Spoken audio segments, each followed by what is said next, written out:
nombre es José Esteban Castro, soy argentino, soy sociólogo, casi psicólogo. Digo casi porque no terminé, pero casi la terminé. Y hice una maestría en Ciencias Sociales en México y un doctorado en Ciencias Políticas en Oxford. Y trabajé unos 23 años en el Reino Unido.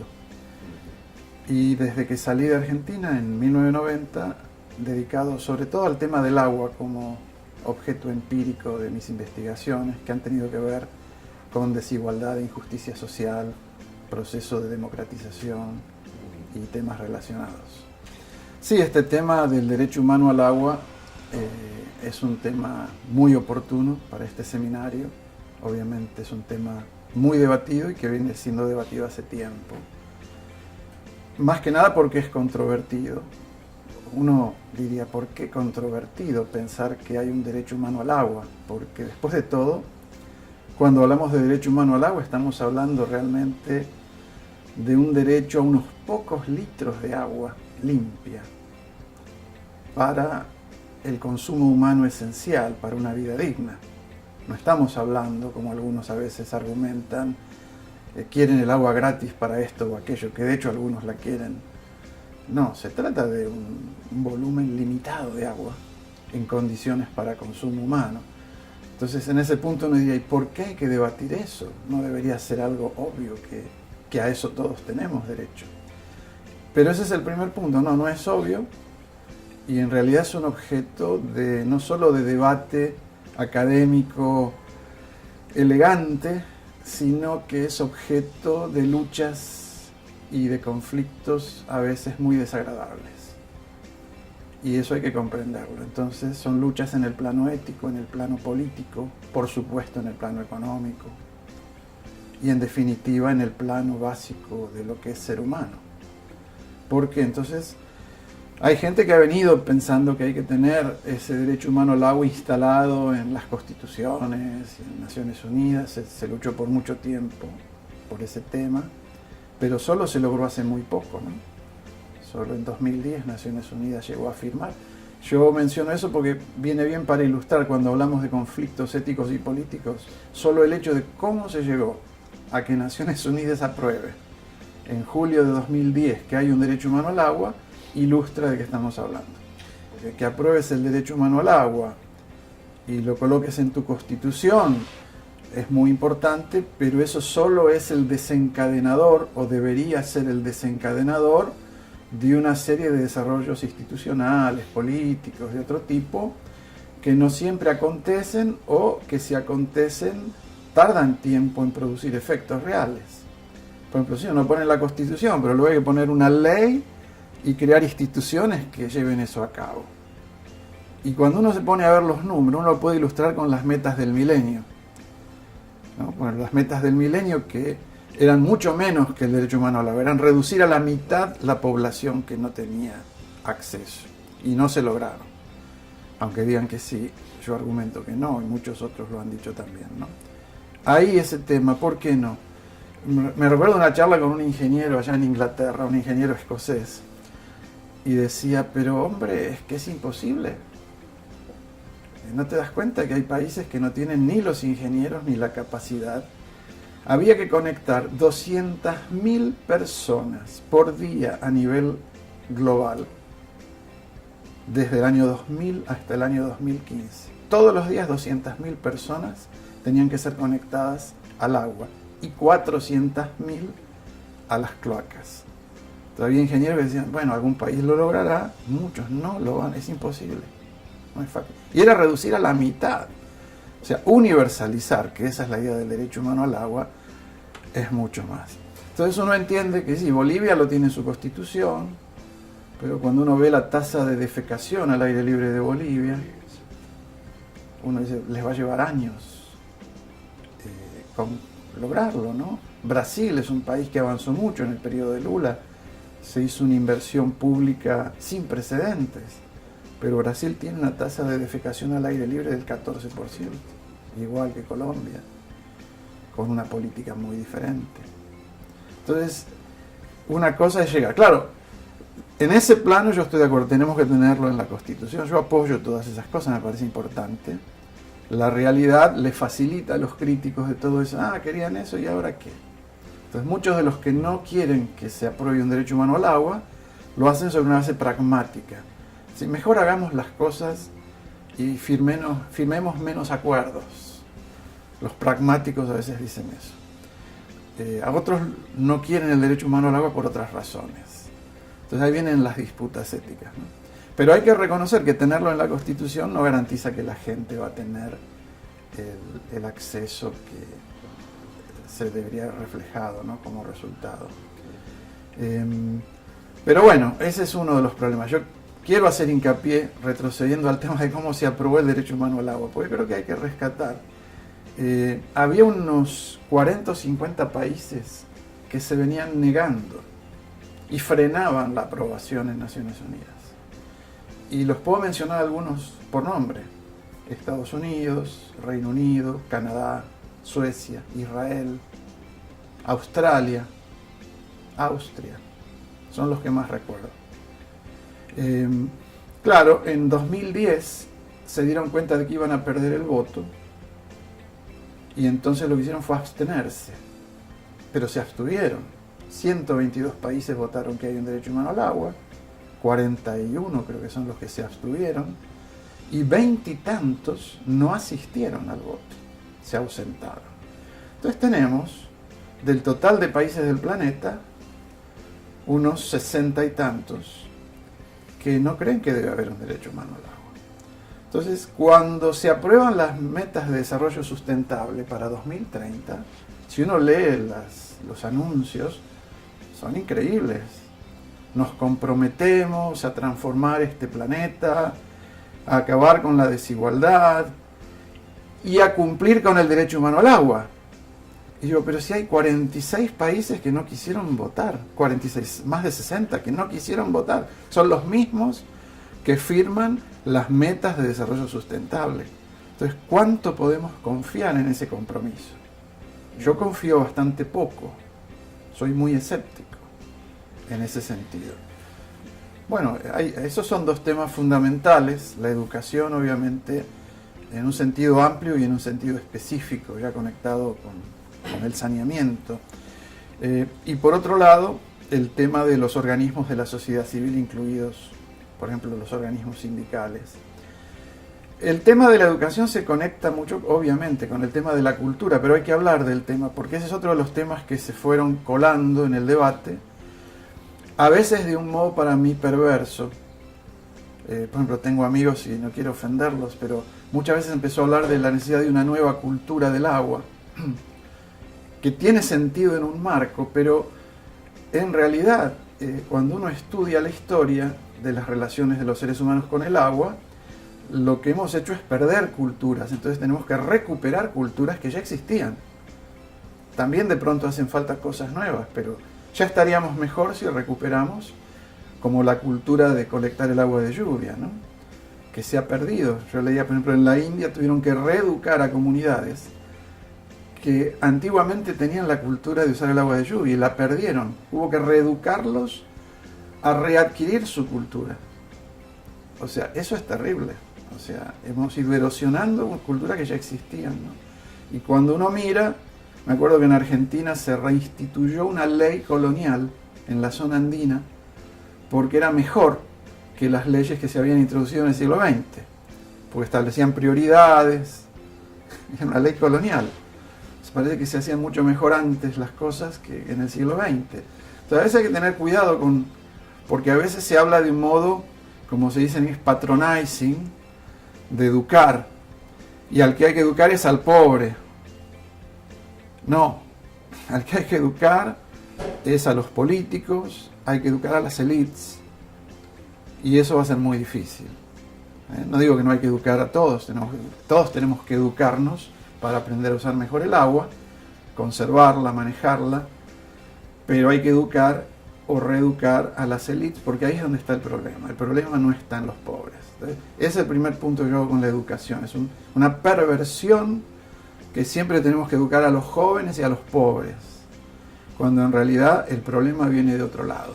Viene de los grandecitos que están en el poder y que están arrasando. Entonces, y es muy difícil. ¿Cómo los vamos a educar? Porque ya no van a ir a la escuela ni a la universidad. Para educarlos tenemos que hacer transformaciones que son muy difíciles en la cultura política, institucional, a nivel internacional y a nivel de cada país. Ahora, la sociedad civil nos ha estado dando ejemplos, ¿no? Yo hablo ahí como académico. Muchas veces los académicos hemos estado a la saga, siguiendo lo que la sociedad va haciendo. Es muy claro en el tema de las luchas por el agua. A veces los académicos vamos escribiendo tesis o libros, acompañando, pero el liderazgo lo ha tomado la sociedad, como pasó en Bolivia con esas luchas que terminaron con una privatización nefasta, y en Cochabamba, en el año 2000, o en otros lugares. Y ahí donde uno se plantea dónde está el compromiso de la ciencia con estos procesos, porque ese es el otro aspecto de la educación. Ahí se conecta de nuevo. ¿La educación para qué? ¿Qué hacemos en la universidad?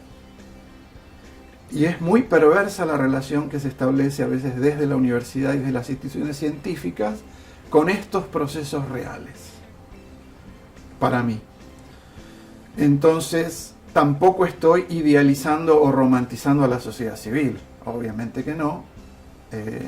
Ellos tienen sus problemas, también desprecian a la ciencia muchas veces, no entienden que hace falta, como decía un viejo maestro que se acaba de morir, más conocimiento, no menos conocimiento, ¿no?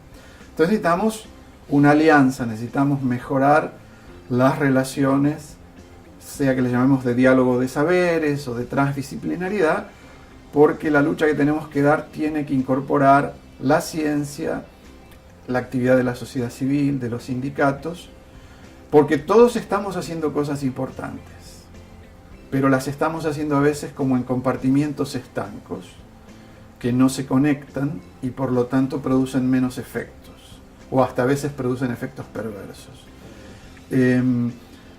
Para no quedarme en un plano tan elevado, que puede parecer abstracto, doy algunos ejemplos. Yo creo que las comunidades están movilizadas casi en todas partes.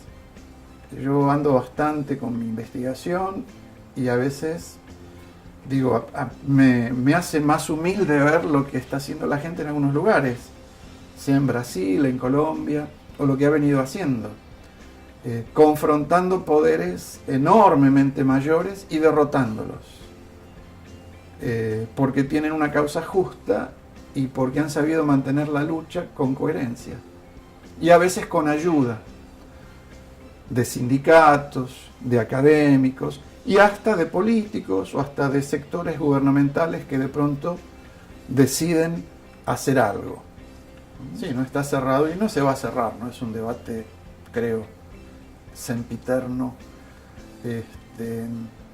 pero yo trato de avanzar sobre ese debate de un modo relativamente pragmático, porque puede ser más convincente o por lo menos frena algunos de los argumentos.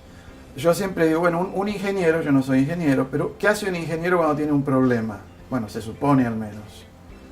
¿O qué hace cualquier persona racional cuando tiene un problema?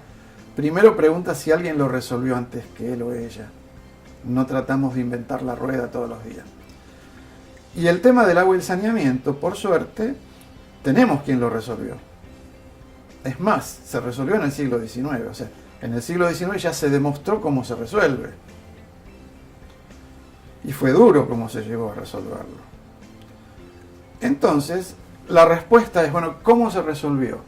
Bueno, resulta que cuando empezó a haber, estoy hablando de ciudades, ¿no?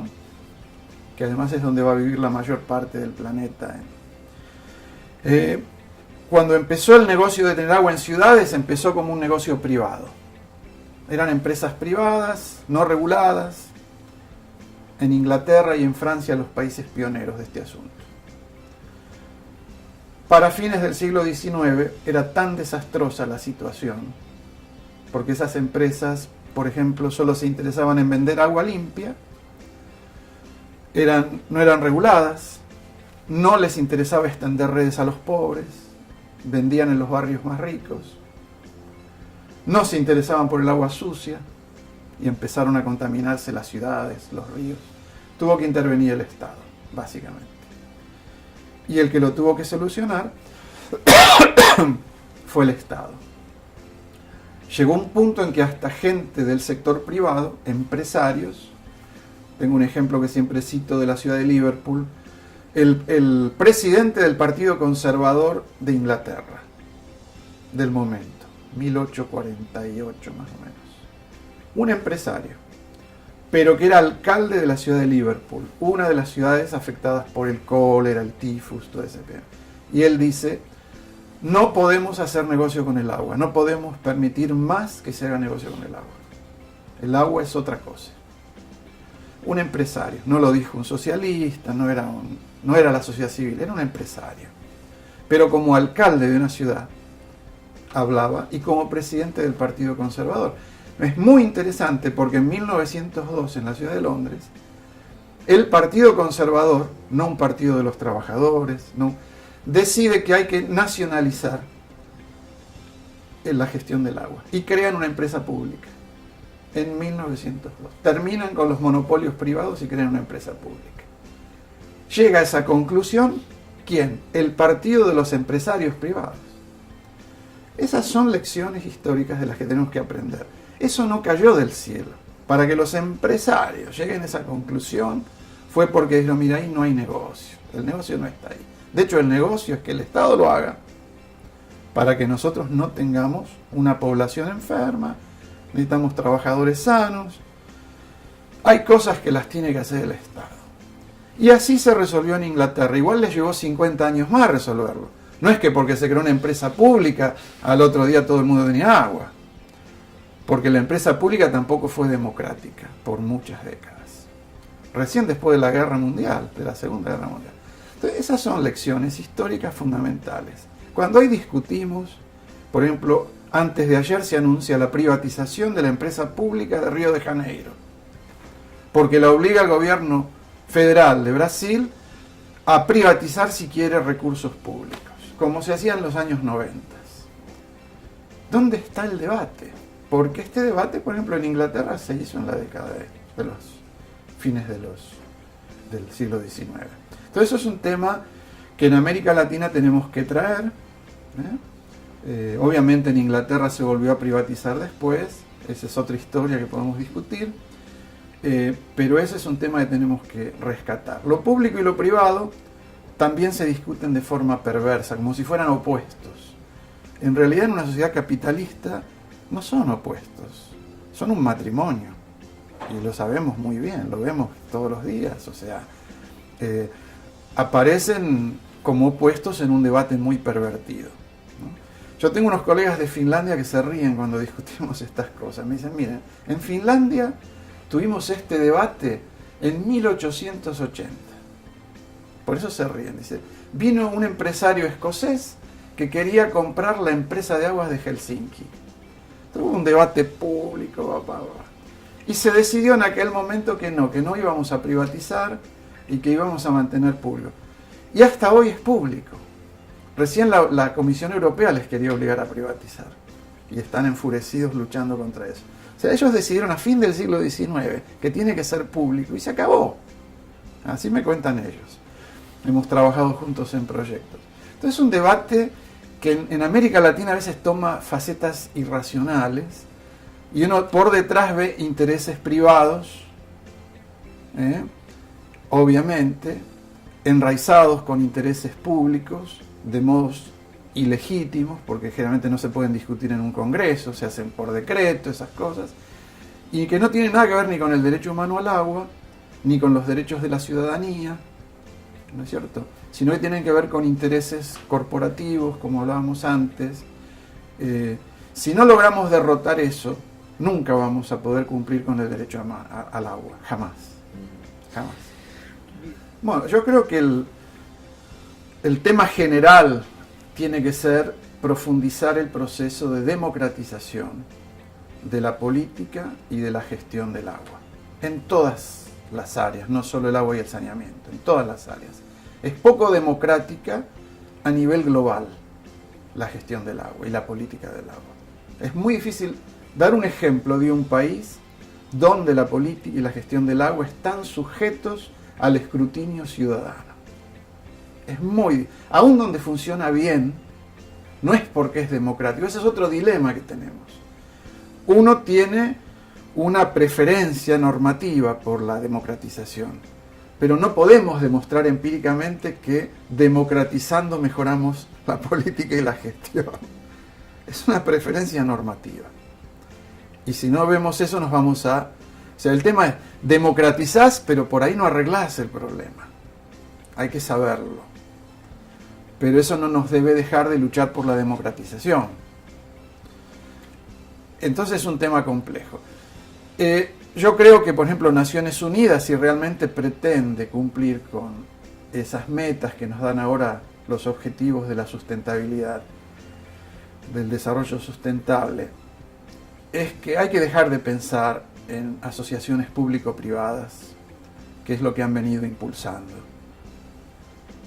porque es lo único que impulsan. Se les ha dicho, contribuyan a que reforcemos las asociaciones público-públicas, público-comunitarias, comunitario-comunitarias, con fuerte inversión pública, con control para que esa inversión pública no se vaya a la corrupción, etcétera, pero que... Y no lo hacen, porque Naciones Unidas también está presa de los lobbies empresariales. Si no se logra romper con eso y se sigue con el discurso y la acción que promueve asociaciones público-privadas, cuyo objetivo es garantizar la acumulación privada de ganancia y no la distribución social de la riqueza, no vamos a lograr nada. Y es más, los últimos 20 años nos demuestran que ha aumentado la desigualdad estructural en el mundo. Ha aumentado en gran medida por las políticas neoliberales que se implementaron en ese periodo. Y lo que nos están diciendo es que se van a profundizar esas políticas. Entonces podemos predecir que vamos a aumentar la desigualdad estructural. Si no cambiamos, no solo no vamos a lograr el derecho humano al agua, que hasta eso va a ser una gota en el mar, vamos a destruir nuestras sociedades o lo que queda de ellas en términos de sociedades democráticas. Van a ser cada vez lo que estamos viendo ahora, sociedades del odio, de la confrontación y de la miserabilidad. Sí, yo quisiera ver, me da mucha esperanza a pesar soy escéptico, pero no soy desesperanzado. Dando clases o caminando a América Latina y otros países, me da mucha ilusión ver a la gente luchando y a los jóvenes. Por ejemplo, yo daba clases a unos ingenieros en Oxford, eran todos de Bangladesh, una colega que va a hablar luego es de Bangladesh, de Pakistán, me acuerdo mucho de ellos, chicos jóvenes. Y yo les pregunté, ¿y por qué toman? Pues yo soy sociólogo, ¿por qué toman estas clases de ciencias sociales? Y ellos me decían, es que yo no puedo volver a Bangladesh a ser ingeniero si no entiendo de política. Y yo digo, estos chicos nos van a salvar.